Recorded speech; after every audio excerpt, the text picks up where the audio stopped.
आज ये कुछ बेसिक से टॉपिक्स हैं जो हम कवर करेंगे, जिसमें आपको बताऊंगा कि अमेज़न बारकोड्स कौन से होते हैं, कैसे यूज़ होते हैं, और पेटेंट्स अमेज़न पे क्या इनकी सिग्निफिकेंस है, पेटेंट्स के कितने टाइप्स के होते हैं, और एक प्रोडक्ट का जो लॉन्च करना हो उसका एक सीक्वेंस क्या होता है, फ्लो चार्ट क्या होता है, और अमेज़न की कुछ चीज़ के बारे में थोड़ी सी बात करेंगे और थोड़ी सी बैठ के बात करेंगे। अच्छा, सबसे पहले बात करते हैं एक प्रोडक्ट की फ्लो लॉन्च को, जब हमने लॉन्च करना है उसका क्या सीक्वेंस होता है सारा उसका, उसके ऊपर थोड़ी सी बात कर लेते हैं, ठीक है। और आप लोग अगर किसी क्वेश्चन है तो वो अनम्यूट हो सकता है दरमियान में, इंटरप्ट कर सकते हैं मुझे। सबसे पहले तो जब भी मैंने जैसे आपको प्रीवियस लेक्चर में बताया था, तो आपने लॉन्च करनी है, सबसे पहले आपके पास एक एलोकेटेड बजट होना चाहिए। एक एलोकेटेड बजट होना चाहिए, एक मार्केट प्लेस डिसाइड होनी चाहिए। कभी भी कोई मार्केट प्लेस महंगी नहीं होती, या कंपैरेटिव नहीं होती, या हाई बजट नहीं होती। कोई प्रोडक्ट या कोई एक निश जो है वो हाई बजट या कंपैरेटिव होती है। हाँ, नॉर्मली यूएस बड़ी मार्केट है, डिमांड ज़्यादा है उसकी, तो नॉर्मली ऐसा है कि यूएस के अंदर जो प्रोडक्ट्स हैं वो हाई बजट डिमांड करती हैं, ठीक है। तो सबसे पहला जो हमारा प्रोसीजर है, सबसे पहला step basically identification of budget और मार्केट प्लेस, ठीक है। उसके बाद वही जैसे आपको पता है, सबसे उसके बाद हमने क्या करना है, एक प्रोडक्ट की हंटिंग स्टार्ट करनी है as per the requirements of client. जो भी क्लाइंट आपको कहेगा आपने उसकी हंटिंग स्टार्ट करनी है, और हंटिंग के बाद आपने उसको वैलिडेट करना है उन्हीं पॉइंट्स पे जो मैंने आपको बताए थे, प्रॉफिट मार्जिन वगैरह हर चीज़ चेक करनी है, उसको वैलिडेट करना है, उसका एनालिसिस करना है, पूरा मार्केट एनालिसिस करना है, उसके पास्ट ट्रेंड्स देखने हैं, उस पास्ट ट्रेंड्स की बेस पे आपने फ्यूचर में उसकी फोरकास्ट करनी है, प्रेडिक्शंस। उसके बाद आपने क्या करना है, उसको वैलिडेट करना है कि either this product is suitable for the launch you are going to have, मतलब अगर हो सकता है कि वो आपके बजट में ही ना आती हो, फिर उसका डिटेल एनालिसिस करना है आपने, सही है। और उसकी कंपेटिवनेस देखनी है। समटाइम ऐसा होता है कि बड़े बजट की प्रोडक्ट्स भी होती हैं, जाहिर लग रही होती हैं, वो आराम से लो बजट में रैंक हो जाती हैं, आराम से लॉन्च हो जाती हैं, क्योंकि वो कंपेटिव कम होती है। समटाइम कुछ कम बजट की प्रोडक्ट्स भी होती हैं, वो ज़्यादा बजट कंज्यूम कर जाती हैं ड्यू टू देयर कंपेटिवनेस। तो आपने दूसरे नंबर पे आपने इसकी वायबिलिटी देखनी है मार्केट की, और यही फ़र्क होता है एक्सपर्ट में और एक जो एक ऑर्डिनरी, एक बीए और एक कंसल्टेंट में बेसिकली ये डिफरेंस है। बीए इस तरह की कॉम्प्लेक्सिटीज़ को मिटिगेट कर देता है बिल्कुल, और ओवरलुक कर देता है, वो बल्कि ओवरलुक कर देता है उसको, और कैश फ्लोज और उसकी मैनेजमेंट उसके बस के बाहर हो जाते हैं। फिर क्लाइंट आपको कहता है कि मैंने तो आपको, सम टाइम ऐसा होता है कि फिक्स क्लाइंट्स आते हैं, वो कहते हैं मेरे पास 10,000 का बजट है। हर क्लाइंट 10,000 से बाहर नहीं जा सकता। हर क्लाइंट के कुछ कंस्ट्रेंट्स होते हैं। कुछ क्लाइंट्स होते हैं वो 50,000 के साथ आते हैं, वो 150 के तक भी जा सकते हैं, उनकी डीप पॉकेट्स होती हैं। लेकिन मोस्ट ऑफ द केसेस में स्पेशली पाकिस्तानी क्लाइंट्स, उनके पास एक एलोकेटेड बजट होता है। लेट्स से 20 लाख है, तो जितना भी बनता है 12,000 $13,000, वो आपको कहेंगे मेरे पास इतना बजट है, इसमें ही करना है, सब कुछ करना है। तो एक्यूरेट जितनी मैक्सिमम हो सके एस्टिमेशंस वो आपने करनी होती है, और ये तब भी हो सकती हैं। इसका सिंपल सा फॉर्मूला है कि आपको मार्केट के अंदाज़ा हो, कंपेटिटिवनेस का अंदाज़ा हो, जो प्रोडक्ट लॉन्च करने जा रहे हैं वो इतनी वैल्यूएबल हो कि वो जल्दी से जल्दी अपने आप को स्टेबल करे, ठीक है। और ये तब भी हो सकता है अगर आपके पास इन डेप्थ नॉलेज है, और ये कुछ ऐसा नहीं है कि जो एक दिन में हो जाए। इसके लिए 360 डिग्री आपको हर चीज़ को डीपली देखना पड़ता है, ठीक है। उसके बाद जब प्रोडक्ट आप वैलिडेट कर देते हैं, फिर उसके बाद आप उसके पेटेंट की तरफ जाते हैं। जैसे ही उसका पेटेंट चेक हो किया जाता है, अगर पेटेंट नहीं होता उसका, अब पेटेंट्स होते हैं दो तरह, ठीक है। एक पेटेंट होता है डिज़ाइन पेटेंट, और एक होता है यूटिलिटी पेटेंट। वैसे पेटेंट्स की 3 टाइप्स होती हैं, प्लांट पेटेंट, यूटिलिटी पेटेंट और डिज़ाइन पेटेंट। लेकिन अमेज़न की फील्ड में 2 तरह के पेटेंट्स हैं जो होल्ड करते हैं, एक डिज़ाइन पेटेंट है और एक यूटिलिटी पेटेंट है। प्लांट पेटेंट जो वो प्रोसेस से रिलेटेड होते हैं, वो नॉर्मली इसके स्कोप में नहीं आते हैं अमेज़न के। अच्छा, डिज़ाइन पेटेंट और यूटिलिटी पेटेंट में क्या डिफरेंट है? यूटिलिटी पेटेंट बेसिकली आपको यूजेज बताता है कि एक ग्लास है, उसकी फंक्शनलिटी है कि वो इसको पानी के लिए इस्तेमाल करता है। जिसने ग्लास बनाया उसने बता दिया कि ये ग्लास मैंने बनाया है पहले लोग हो सकता है प्याले में पानी पीते हो, अभी मैंने ग्लास बना दिए, और इस ग्लास की खासियत है, इसकी स्पेसिफिक शेप है, वो डिज़ाइन के पेटेंट में आ जाता है, लेकिन इसकी यूटिलिटी ये है कि ये पानी के लिए इस्तेमाल होता है। ठीक है, आपने उसको पेटेंट करवा लिया कि जब भी कोई गिलास बनाएगा तो मुझसे रॉयल्टी लेगा, मुझसे परमिशन लेगा ये गिलास को बनाने से पहले, क्योंकि ये मेरी इन्वेंट करदा चीज़ है। ठीक है, ये होता है यूटिलिटी पेटेंट, जो बेसिकली यूजेज पे डिपेंड करता है। ठीक है, और एक होता है डिज़ाइन पेटेंट। मैंने एक स्पेसिफिक टाइप का ग्लास बनाया, मैंने एक स्क्वायर ग्लास बना लिया, मैं कहता हूँ कि ये डिज़ाइन स्पेसिफिकली मैंने बनाया है, मैं इसका ऑनर हूँ और मैं इसको पेटेंट करवाता हूँ। वो पेटेंट एक स्पेसिफिक टाइम तक 15-20 साल जितना भी उसका टाइम होता है, वो उस तरह का डिज़ाइन कोई और बना के सेल नहीं कर सकता इस स्पेसिफिक कंट्री के अंदर जहाँ पे आपने उसका पेटेंट रजिस्टर करवा लिया। ठीक है, ये दो तरह के पेटेंट होते हैं, एक डिज़ाइन और एक यूटिलिटी। यूटिलिटी होता है यूजर से रिलेटेड और डिज़ाइन होता है एक उस प्रोडक्ट के डिज़ाइन से रिलेटेड। हाँ, अगर समटाइम ऐसा होता है कि कहीं ना कहीं अगर पेटेंट निकल भी है तो उस प्रोडक्ट के अंदर इम्प्रूवमेंट में कहीं ना कहीं थोड़ी बहुत जगह निकल आती है। लेट्स एक बड़ी कॉमन मिसाल है जो बाकी आपने देखी होगी अक्सर ट्यूटोरियल्स के अंदर भी या लेक्चर्स के अंदर भी। एक गिलास है, मैं उसके साथ एक वो हैंडल अटैच कर देता हूँ तो उसका डिज़ाइन डिफरेंट बन जाएगा, या मैं क्लेम कर देता हूँ ये पानी के साथ साथ गर्म पानी पीने के लिए भी इस्तेमाल हो सकता है या चाय पीने के लिए भी इस्तेमाल हो सकता है, या मैं उसके अंदर एक फंक्शनैलिटी की लेयर ऐड कर देता हूँ, तो वो फिर पेटेंट नहीं रहेगा। मैंने उसमें कोई एक्स्ट्रा फीचर ऐड कर दिया तो वो जो पेटेंट था वो फिर नहीं होगा, मैं उसका फिर पेटेंट करवा सकता हूँ अगर मैंने इसमें कोई ऐड कर दी है। ठीक है, डिज़ाइन पेटेंट भी इस तरह आप करवा सकते हैं। यूटिलिटी पेटेंट थोड़ा मुश्किल होता है, इतना आसान नहीं होता, डिज़ाइन पेटेंट हो जाता है। यूटिलिटी पेटेंट के लिए आपको प्रॉपर तौर पे कोई ना कोई उसके अंदर फंक्शनैलिटी स्पेसिफिकली ऐड करनी पड़ती है, उसकी प्रॉपर स्टेयर्स। ऐसा नहीं होता कि आप एक छोटा सा क्लेम करके उसको यूटिलिटी करवा लें।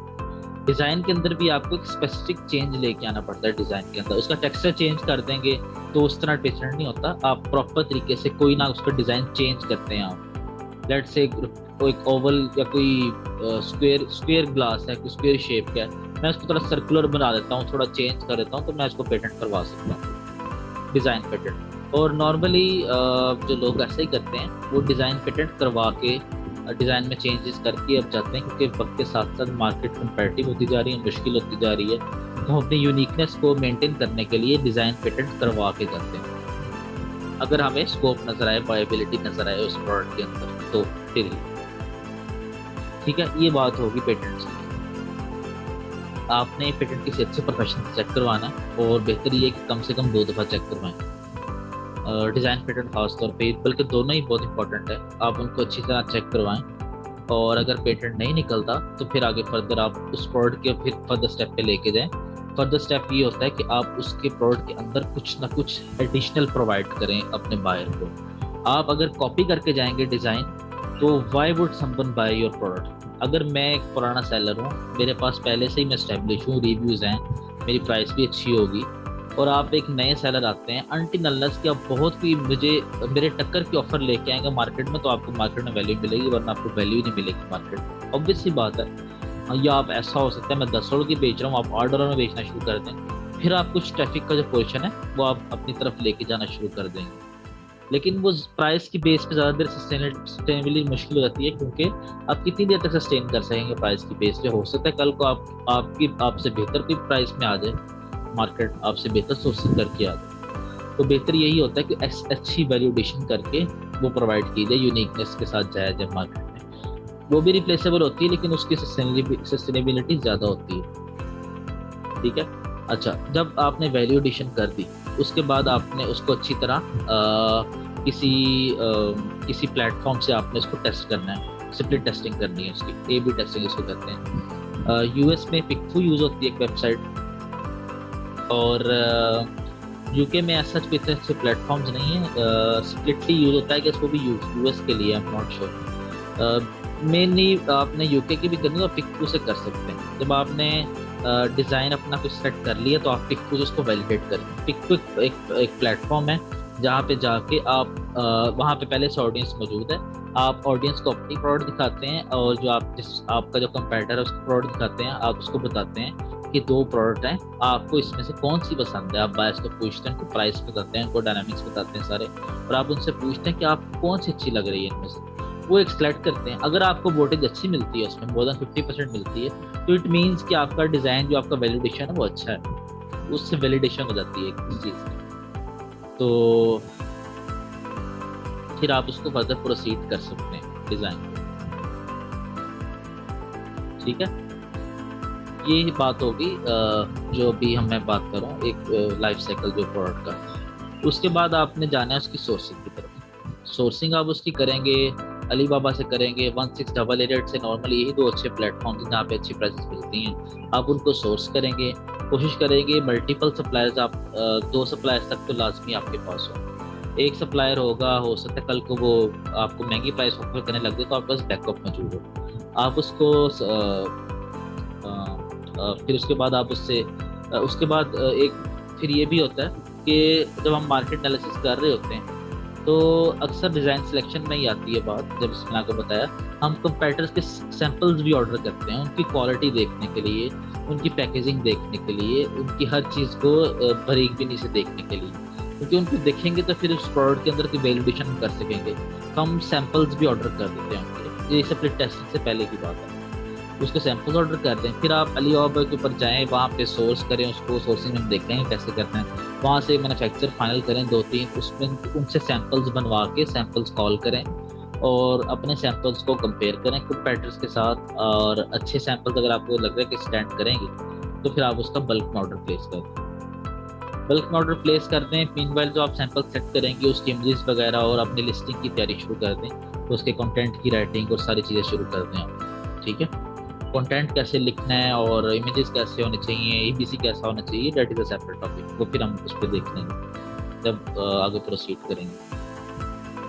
जब इमेजेस वगैरह सारा कुछ बन के हमारे पास लिस्टिंग के लिए सब कुछ रेडी होगा, एबीसी रेडी होगा, कंटेंट रेडी होगा, कीवर्ड रिसर्च हमने करके रखी होगी, लॉन्च का प्रॉपर तरीके से मैकेनिज्म बना के रखा होगा, मैंने कैसे लॉन्च करना है इस प्रोडक्ट को।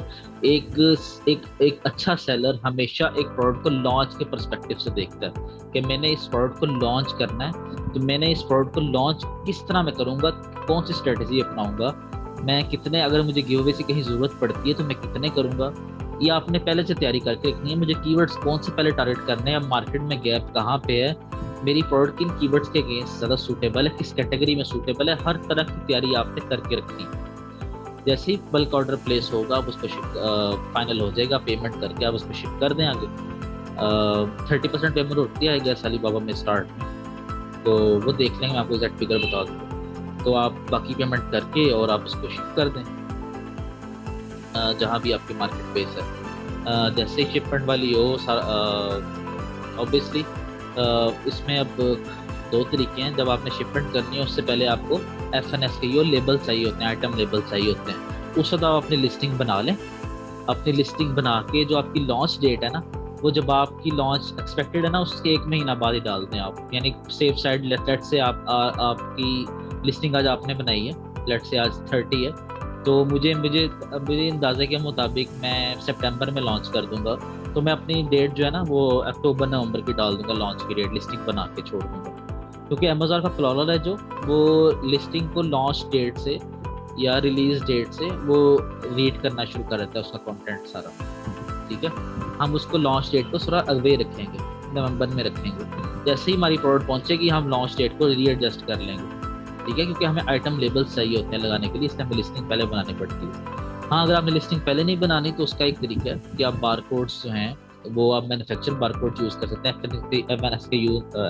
FNSKU ना यूज़ करें, तो मैं आपको बारकोड्स में बताता हूँ वो कैसे करते हैं। ठीक है, खैर आपने जब अपनी लिस्टिंग भेज देनी है, अपनी इन्वेंट्री भेज देनी है, उसके बाद आपका जैसे ही लिस्टिंग लाइव आएगी, आपकी इन्वेंट्री जब अंदर सारी इनबाउंड हो जाएगी आपकी शिपमेंट सारी, तो फिर आप अपनी लॉन्च को स्टार्ट करके अपने प्रॉपर तरीके से आप सारा वो जो रैंकिंग के एफर्ट्स हैं वो स्टार्ट कर सकते हैं। ये एक मैंने आपको बेसिक सारे स्टेप्स बता दिए, और इसमें कुछ छोटे छोटे स्टेप्स मैंने मिस भी कर दिए, जैसे इन्वेंट्री इंस्पेक्शन भी करवानी होती है, आपने बारकोड्स प्लेस करने होते हैं, बाय करने होते हैं, वो छोटे छोटे स्टेप हैं। ये मेजर स्टेप मैंने आपको सारे बता दिए, ये मेजर स्टेप्स हैं। ठीक है।